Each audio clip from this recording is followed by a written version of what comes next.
آل عمران اور آیت نمبر ہے 172 172 اور 8واں رکوع ختم ہوا ہے، 9واں رکوع شروع ہو رہا ہے۔ 8واں رکوع چوتھے پارے کا ختم ہو رہا ہے، 9واں رکوع شروع ہو رہا ہے۔ سورہ آل عمران کی آیت نمبر ہے 172 اعوذ باللہ من الشیطان الرجیم، بسم اللہ الرحمن الرحیم۔ الذین استجابوا للہ والرسول من بعد ما اصابهم القرح للذین احسنوا منهم واتقوا اجر عظیم۔ الذین قال لهم الناس ان الناس قد جمعوا لكم فاخشوهم فزادهم ایمانا وقالوا حسبنا الله ونعم الوکیل۔ فانقلبوا بنعمة من الله وفضل لم يمسسهم سوء واتبعوا رضوان الله والله ذو فضل عظيم۔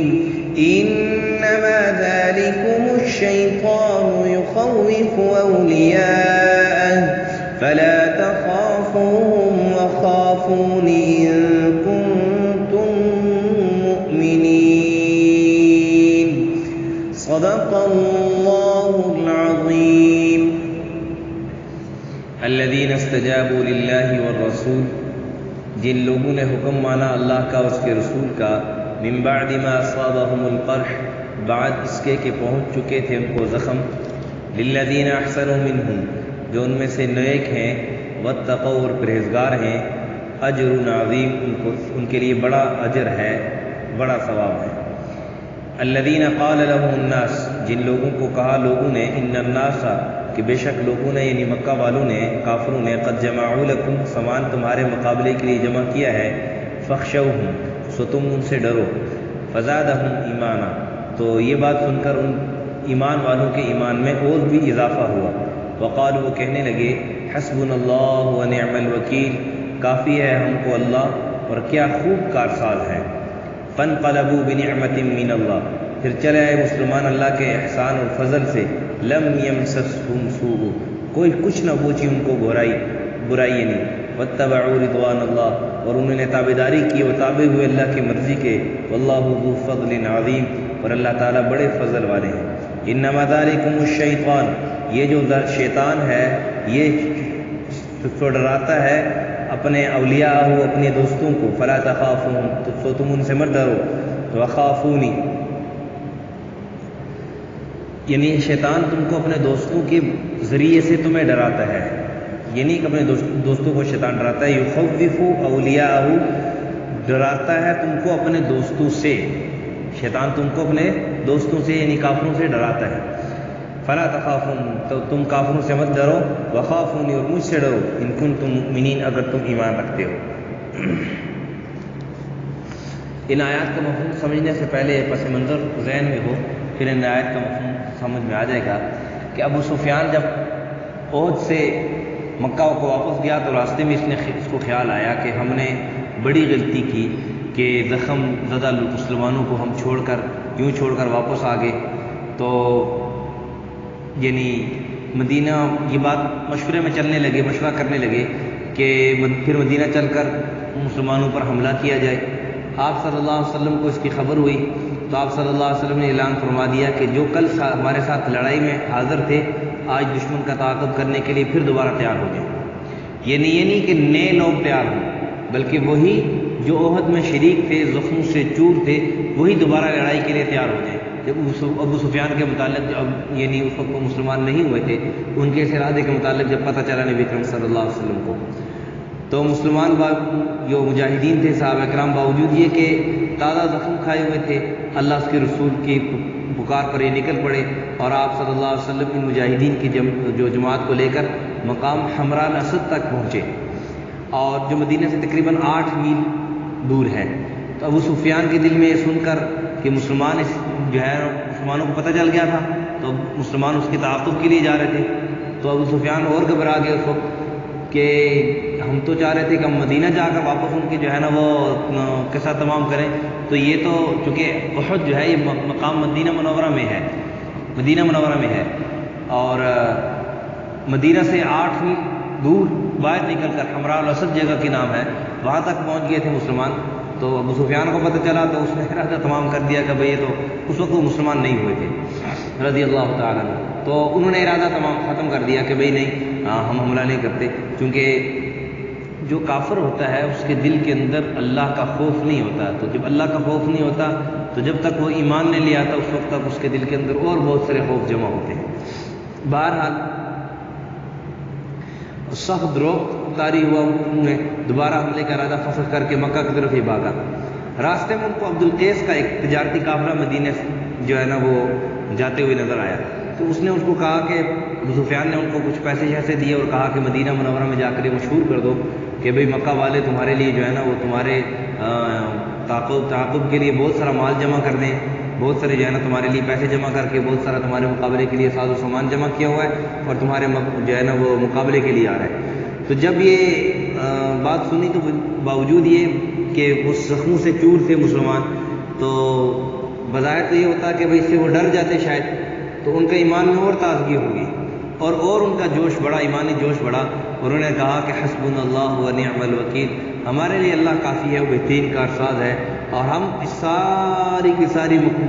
جو کفر ہے اس کے لیے ہر ایک مسلمان کا یہ عزم ہوتا تھا کہ میں اکیلا ان سب کے لیے کافی ہوں. اب کئی مقام پہ دیکھیں کہ ہزاروں کے مقابلے میں جو ہے نا وہ چند 100 جا رہے ہیں اور مقابلہ کر رہے ہیں. 60,000 کے مقابلے میں چند بندے جا رہے ہیں مقابلہ کر رہے ہیں، کہہ رہے ہیں ہم اتنے بھی کمزور نہیں، کافر کی مثال تو مردے کی سی ہے، ہم اتنے بھی کمزور نہیں کہ مردوں کو نہ ختم کر سکیں. تو مسلمانوں کے دل میں جب یہ خبر سنی تو مسلمانوں کے دل میں جو ہے نا وہ اور جوش بڑھا اور جو ہے نا وہ اللہ تعالیٰ کی جو راستے میں جہاد کا، اللہ تعالیٰ کے راستے میں لڑنے کا، جان قربان کرنے کا جو ہے وہ اور جذبہ بڑھا. تو اس سے جو ہے نا جو ان کی جو یہ بات تھی، یہ جو ان کی چال تھی مسلمانوں کو ڈرانے کی، وہ یہ بھی ناکام ہو گئی. اور کہا کہ جب یہ مسلمانوں نے کہا تو اس پر یہ آیات نازل ہوئی، الذین استجابوا للہ والرسول من بعد ما اصابهم القرح سے لے کر حسبنا اللہ ونعم الوکیل تک. یہ 2 آیات اس وقت نازل ہوئی. پھر اگلی آیتیں بھی.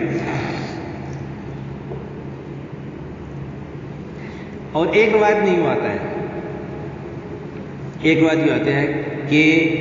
جنگ احد کے مقام، جنگ بدر کے مقام پر جب مقابلے میں کفار کو جو ہے وہ شکست ہوئی تو انہوں نے کہا جی اگلے سال پھر بدر کے مقام پر لڑائی ہوگی. تو حضور صلی اللہ علیہ وسلم نے قبول کر لیا. جب اگلا سال آیا تو حضور صلی اللہ علیہ وسلم نے لوگوں کو حکم دیا کہ جہاد کے لیے چلو، اگر کوئی نہ جائے گا تب بھی اللہ کا رسول تنہا جائے گا. یعنی وہ اللہ کے رسول صلی اللہ علیہ وسلم کے اندر ایمانی جذبہ، ایمانی قوت ہوتی ہے. ادھر ابو سفیان فوج لے کر مکہ سے نکلا، تھوڑی دور چل کر ہمت ٹوٹ گئی اور روب چھا گیا اور 5 سالی کا عذر کر کے واپس چلا گیا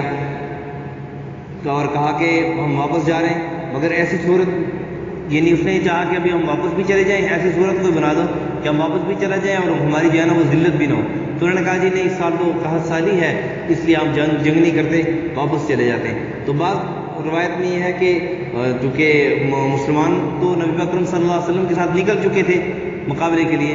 تو بعض روایت میں آتا ہے کہ یہ اس وقت جو ہے نا یہ آیات نازل ہوئی ہے. بہرحال پھر فرمایا کہ فانقلبوا بنعمت من اللہ وفضل لم يمسسهم سوء، کہ کہا کہ دیکھو اللہ کا کتنا فضل تم پر ہوا. یہ آیت تو اس کا تو ہو چکا کہ یہ واقعی کے پس منظر ہے کہ ابو سفیان نے ایک تو یہ ہے کہ جب احد کے مقام سے واپس جا رہا تھا اس نے واپس لڑائی کا ارادہ کیا اور نبی کریم صلی اللہ علیہ وسلم نے فوج دوبارہ احد کے صحابہ کو اکٹھا کیا، اس سے وہ ڈر گیا اور مقابلہ نہیں ہوا، مسلمان واپس آ گئے. ایک تو یہ واقعہ. دوسرا یہ کہ بدر کے مقام پر ابو سفیان نے اعلان کیا تھا کہ اگلے سال پھر لڑائی ہوگی. اگلے سال جب وہ وقت آیا تو نبی کریم صلی اللہ علیہ وسلم مقابلے کے لیے صحابہ کو جمع فرمایا اور فرمایا کہ اگر کوئی نہیں جائے گا، چونکہ منافقین جیسے پہلے عرض کیا منافقین بیچ میں شامل تھے اور وہ مختلف قسم کی چمگوئیاں کر رہے تھے، مختلف قسم کی باتیں کر رہے تھے. کہ کفار تمہارے خلاف مال جمع کر رہے ہیں، تمہارے خلاف یہ جمع کر رہے ہیں، وہ جمع کر رہے ہیں. تو بعض جو ہے نا وہ منافقین نے ایسی ہوا پھیلا دی تھی کہ جو نئے مسلمان تھے وہ ذرا کمزور سے لگ رہے تھے کہ شاید یہ نہ جائیں. تو نبی اکرم صلی اللہ علیہ وسلم نے فرمایا کہ کوئی نہیں بھی جائے گا تو ہم ساتھ جائیں، میں اکیلا تنہا جاؤں گا، اللہ کا رسول اکیلا جائے گا. اور جب جمعیت فوج لے کر نبی اکرم صلی اللہ علیہ وسلم نکلے تو ابو سفیان بھی ادھر سے جو مقابلے کے ارادے سے نکلا. راستے میں اس نے کہا کہ جب اس کے دل پر رعب طاری ہو گیا، اس وقت مسلمان نہیں ہوئے تھے، دل میں رعب طاری ہو گیا اور کہا کہ نہیں ہم تو مقابلہ نہیں کر سکتے. اب اس نے کہا کوئی ایسی صورت ہو جائے تاکہ ہماری جو ہے نا وہ ذلت بھی نہ ہو. تو انہوں نے کہا جی کہاں سالی ہے، وہ کہاں سالی کو عذر کر کے واپس چلا گیا تاکہ ہماری ذلت بھی نہ ہو. اور اس میں کسی کو جو پیسے دے کے بھیج دیا کہ بھئی جا کے مسلمانوں میں عام کر دو تاکہ مسلمان ڈر جائیں. تو جب مسلمانوں یہ سنا کہ وہ کافر مقابلے کے لیے آ رہے تو ان کے دل میں اور ایمانی جذبہ بڑھا اور انہوں نے کہا حسبنا اللہ و نعم الوکیل، ہمارے لیے اللہ کافی ہے، ہم تو مقابلہ کریں گے. اس سے کہا تو اس پر اللہ رب العزت فرما رہے ہیں کہ جن لوگوں نے اللہ کا حکم اور اللہ کے رسول کا حکم مانا، بعد اس کے ان پر زخم پہنچ چکے تھے.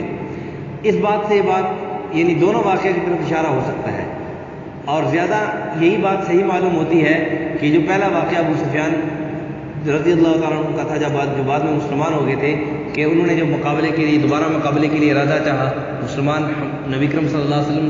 کے ساتھ حمراء الاسد تک پہنچے اور وہاں پر جانا ان کو کوئی جنگ کی نوبت نہیں پیش آئی اور واپس آ گئے تھے. تو اللہ نے کہا کہ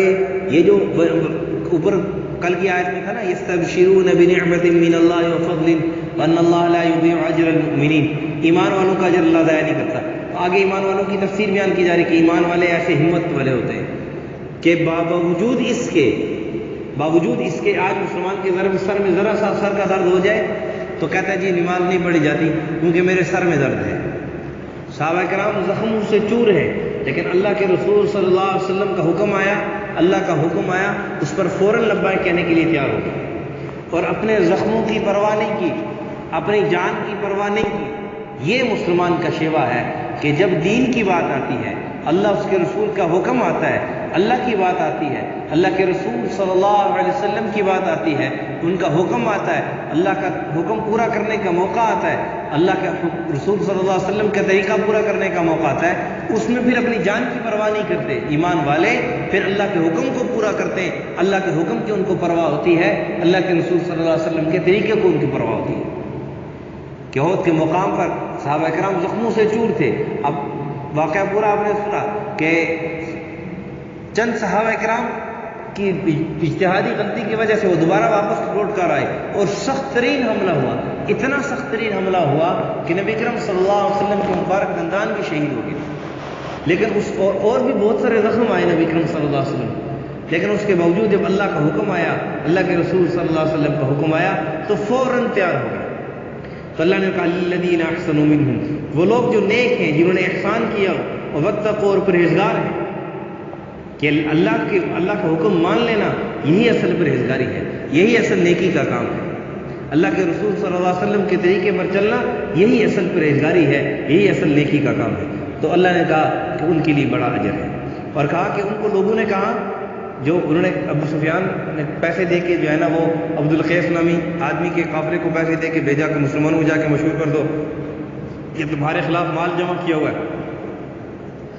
تو جب لوگوں نے ان کو کہا، یہ عبد القیس کے آدمی نے، کہ مکہ والوں نے،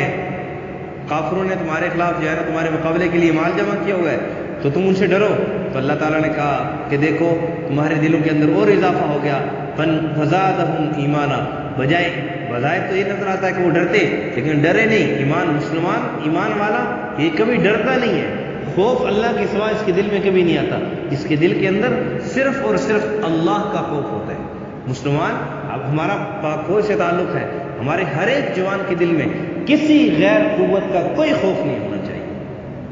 کسی بھی مقام پر جب بھی جو اس کو حکم ملے، اپنے ملک کی حفاظت کی خاطر، دین اسلام کی حفاظت کی خاطر جو اس کو حکم ملے تو اپنی جان کی پرواہ نہ کرے، اپنی جان کی پرواہ کیے بغیر صحابہ کی سنت پر عمل کرے اور اللہ کے رسول صلی اللہ علیہ وسلم کے طریقے پر عمل کرے کہ فوراً اس کے لیے لبیک کہے اور اپنی جان کی بازی لگ جانے میں اپنی خوش قسمتی سمجھے کہ میری جان کی بازی لگ جائے اور میرے مسلمان بھائیوں کی حفاظت ہو جائے اور میری جان کی بازی لگ جائے، دین اسلام کی حفاظت ہو جائے، اس سے بڑھ کر اپنی خوش قسمتی کوئی نہ سمجھے یہ۔ اور کہا کہ فزادہم ایمانا، یہ نہیں کہ وہ ڈر جائے جب اس کو پہنچے پتہ چلے کہ میری ٹرانسفر بارڈر پہ ہو گئی ہے تو وہ ڈرے نہیں، فزادہم ایمانا، اس کو اس بات پہ خوشی ہونی چاہیے، اس بات پر خوشی ہونی چاہیے کہ اللہ کے حبیب صلی اللہ علیہ وسلم نے کتنی زیادہ فضیلت بیان فرمائی ہے کہ جو مسلمانوں کے حفاظت کے لیے، دین اسلام کی حفاظت کے لیے، دینی مملکت کی حفاظت کے لیے، پیراداری کے لیے جو آنکھ کھلتی ہے اس پر اللہ نے کتنا اجر فرمایا ہے، تو اس کے ایمان کے اندر اور اضافہ ہونا چاہیے۔ چل جائے کہ وہ گھر میں جا کے فون کرنا شروع کر دے کہ جی نہیں میرے جو ہے نا دعا کریں جی بڑی مشکل جگہ پہ جا رہا ہوں، دعا کریں بات یہ مصیبت، اور اس کو اپنی مصیبت نہ سمجھے، اللہ کا فضل اس اپنے اوپر سمجھے کہ اللہ نے مجھے موقع دیا ہے، اللہ نے مجھے موقع دیا ہے صحابہ۔ اور پھر اگر اس مقام پر کبھی کوئی زخم آ جائے تو پریشان ہو جائے، بیمار ہو جائے، تھک جائے، 3 دن 10 دن کھانا نہیں ملا، کئی دن کھانا نہیں ملا، اب زخموں سے چور ہے، پھر آرڈر ملا نہیں دشمن کا پھر مقابلہ کرنا ہے، اس کو صحابہ کی سنت زندہ کرتے ہوئے پھر دوبارہ دشمن کے مقابلے کے لیے چلے جانا چاہیے کہ یہ مسلمان کی، ایمان والوں کی جو ہے نا وہ نشانی ہوتی ہے۔ فرمایا فخشوہم فزادہم، وہ ان سے ڈراتے ہیں، ان کو کہا کہ تمہارے خلاف مال جمع کریں، اس کو پتہ چلے کہ ہمارا دشمن ہمارے جو ہے خلاف چالیں بنا رہا ہے تو اس پر یہ ڈرے نہیں، ایمان والا فزادہم ایمانا، اس کے لیے یہ ہے کہ اس کے ایمان میں اور زیادہ اضافہ ہو، اور یہ زبان حال سے بھی کہے، زبان قال سے بھی کہے وحسبنا اللہ ونعم الوکیل، ہمارے پاس اگر بظاہر کچھ بھی نہیں، اللہ ہمارا کارساز ہے، اللہ کی مدد ہمارے ساتھ ہے۔ اور پھر جیسے پہلے آیت گزر چکی ینصرکم اللہ فلا غالب لکم، اگر اللہ کی مدد تمہارے ساتھ ہو تم پر کون غالب آ سکتا؟ مسلمان کے ساتھ، ایمان والوں کے ساتھ اللہ کی مدد ہوتی ہے، اس لیے ہمیشہ اس کو نڈر ہو کر، بے باک ہو کر اپنے دشمن کے خوب مقابلہ کرنا چاہیے تاکہ دشمن کو بھی پتہ چلے کہ میرا پلہ کس کے ساتھ پڑا ہے۔ صحابہ کرام کے ساتھ جب دشمن کا مقابلہ ہوتا تھا تو گھروں میں جا کے کہتے تھے کہ بھائی ان سے کیوں مقابلہ کرتے ہو، یہ تو ذرا سی بات پر جان قربان کرنے کے لیے تیار ہو جاتے ہیں، تم کیا سمجھتے ہو یہ تو جان قربان، یہ صحابہ کے عمل پر کافر کہتے تھے کہ تم ایسی قوم سے کیسے مقابلہ کر سکتے ہو کہ تم تو مرنے سے ڈرتے ہو، لیکن وہ لوگ مرنے کو اپنی سعادت سمجھتے ہیں، مرنے کو دین اسلام کی خاطر مرنے کو اپنی سعادت سمجھتے ہیں، ان کا مقابلہ تم کیسے کر لو گے؟ اور پھر فرمایا فانقلبوا بنعمت من اللہ، پھر دیکھو مسلمان واپس چلے اللہ کی فضل سے، اللہ کی فضل سے، لم یمسسہم سوء، آپ زخموں سے چور تھے، زخموں سے چور تھے، ایک بظاہر مسلمانوں پر امتحان تھا لیکن اس امتحان کے اندر ایک کامیاب ہوئے، زخموں سے چور تھے لیکن اللہ نے لڑائی، اللہ نے حالات ہی ایسے پیدا فرما دیے، لڑائی کی نوبت ہی نہیں آئی، بس کوئی کسی کو کوئی مزید زخم نہیں پہنچا، کوئی تکلیف نہیں پہنچی، واپس لوٹ آئے، کامیاب ہو کر واپس لوٹ آئے۔ فَوَاتَّبَعُوا رِضْوَانَ اللَّهِ، انہوں نے اللہ کی مرضی کی تابعداری کی کہ اللہ کی مرضی ہے کہ اب ہم دوبارہ واپس نکلے، اللہ کو پتہ ہے، دیکھو انہوں نے کہا کہ اللہ کو پتہ ہے کہ ہم زخمی ہیں، اللہ کو پتہ ہے ہم کس حال میں ہیں، لیکن اس پر دوبارہ اللہ کے رسول صلی اللہ علیہ وسلم نے ہمیں حکم دیا ہے، ظاہر ہے اللہ کے رسول اپنی طرف سے حکم تو نہیں دیتے، یہ اللہ ہی کی طرف سے حکم ہے، نکل پڑے، اللہ کے جو ہے نا وہ اللہ کی تابعداری کی، اللہ کی مرضی کی تابعداری کی، تو اللہ تعالیٰ نے فرمایا واللہ ذو فضل عظیم، پھر اللہ کا فضل بڑا ہے کہ اللہ نے پھر ان کو کسی قسم کے نقصان سے، کسی قسم کی جو ہے نا وہ لڑائی جھگڑے سے، کسی قسم کے زخم سے اللہ نے ان کو بچایا اور بغیر کسی لڑائی جھگڑے کے واپس آ گئے۔ اور پھر فرمایا انما ذالکم الشیطان یخوف اولیاءہ، یہ جیسے یہ شیطان ہے جو تمہیں اپنے دوستوں سے ڈراتا ہے، اپنے دوستوں سے کہ کافر تمہارے لیے یہ کرے، کافر ظاہر ہے شیطان کی دوست ہے، ظاہر ہے کافر شیطان کے دوست ہے، یہ الگ بات ہے کہ بعض مسلمان بھی انجانے میں جانے انجانے میں شیطان کے دوست بن جاتے ہیں، ان کے علاقار بن جاتے ہیں، انہیں کی طرح کام شروع کر دیتے ہیں، وہ الگ بات ہے، لیکن اصل حقیقی دوست تو شیطان کے کافر ہیں۔ اب وہ شیطان جو ہے وہ لوگوں کے دلوں میں ڈال کر مختلف قسم کے ہیلے بانے ڈال کر وہ یہ چاہتا ہے کہ مسلمان کافروں سے ڈریں۔ اللہ نے فرمایا فلا تخافون، آپ اس سے مت ڈرنا، شیطان تمہیں مختلف چالوں سے، مختلف ہیلوں سے، آپ مختلف خبریں سنیں گے، فلاں ملک والوں نے اتنا بڑا ہتھیار بنا لیا، او پتہ نہیں کیا ہو جائے گا۔ نہیں، مسلمان کے دل کے اندر وہ جو جتنا مرضی ہتھیار بنا لے، جو کچھ مرضی بنا لے، اس کے دل کے اندر کسی کا خوف نہیں، اللہ کا خوف ہوتا ہے۔ پر آگے اللہ نے کیا دیا؟ فلا تخافون، ان سے مت ڈرنا، فخافونی، مجھ سے ڈرنا۔ اگر ایمان والے ہو مجھ سے ڈرنا، اللہ سے ڈرنا، اور اگر ایمان والے ہوگے وانتم الاعلون ان کنتم مؤمنین، غالب تم ہی ہوگے، تم ایمان والے ہوگے۔ اگر تم ایمان والے ہوگے اللہ کی مدد تمہارے ساتھ ہوگی، جب اللہ کی مدد تمہارے ساتھ ہوگی فلا غالب لکم، پھر کس کی کیا جرأت ہے کہ تم پر غالب آ جائے؟ اس لیے اللہ کے حبیب صلی اللہ علیہ وسلم کے صحابہ کی سنت زندہ کرتے ہوئے مسلمان کو چاہیے کہ وہ ہمیشہ اپنے دل کے اندر اللہ کا خوف رکھے، کبھی کسی طاقت کا، کسی غیر طاقت کا، کسی کفریہ طاقت کا کبھی دل کے اندر خوف کبھی دل کے اندر نہیں، اس کے دل کے اندر صرف اللہ کا خوف ہو۔ یہ تھا ان آیت کا مفہوم کا خلاصہ۔ اللہ سمجھ عمل کی توفیق عطا فرمائے۔ الذین استجابوا للہ والرسول، جنہوں نے لوگوں نے صحابہ نے اللہ کے رسول کا حکم مانا، بعد اس کے کہ احد میں ان کو من بعد ما اصابهم القرح، بعد اس کے کہ ان کو زخم پہنچ چکے تھے، یعنی احد میں ان کو زخم پہنچ چکے تھے۔ للذین احسنوا منہم، جو ان میں سے نیک ہیں اور واتقوا اور پرہیزگار ہیں، اجر عظیم، ان کے لیے بڑا اجر ہے۔ الذین قال لهم الناس، جن کو لوگوں نے کہا، یعنی صحابہ کو لوگوں نے کہا، عبد القیس کے آدمی نے، ان الناس قد جمعوا لکم، کہ مکہ والوں نے تمہارے خلاف سامان جمع کیا ہے، فخشوہم، ان سے ڈرو، فزادہم ایمانا، تو یہ بات سنتے ان کے ایمان میں مزید اضافہ ہوا۔ وقالوا، وہ کہنے لگے، حسبنا اللہ، ہمارے لیے اللہ کافی ہے، ونعم الوکیل، اور وہ بہترین کارساز ہے۔ فانقلبوا بنعمت من اللہ، پھر مسلمان چلے اللہ کے فضل سے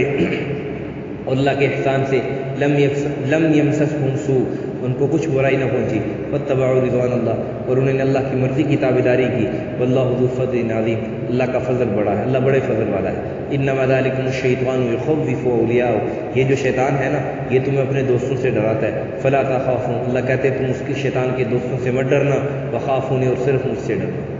جب انسان کے دل کے اندر اللہ کا خوف ہوگا پھر کسی چیز کا خوف اس کے دل کے اندر نہیں ہوگا۔ ان کنتم مؤمنین، اگر ایمان رکھتے ہیں۔ الحمدللہ رب العالمین، والعاقبۃ للمتقین، والصلاۃ والسلام علی اشرف الانبیاء والمرسلین، وعلی الملائکۃ المقربین، وعلی عباد اللہ الصالحین۔ یا رب لک الحمد کما ينبغی لجلال وجهک وعظیم سلطانک۔ اللهم احفظنا من كل بلاء الدنيا وعذاب الآخرة، اللهم إنا نجعلك في نحورهم ونعوذ بك من شرورهم، اللهم استر عوراتنا وأمن روعاتنا، اللهم استرنا بسترك الجميل، اللهم احفظنا فإنك أنت خير الحافظين۔ صلی اللہ علی النبی الکریم محمد وعلی آلہ وصحبہ۔ جزاک اللہ۔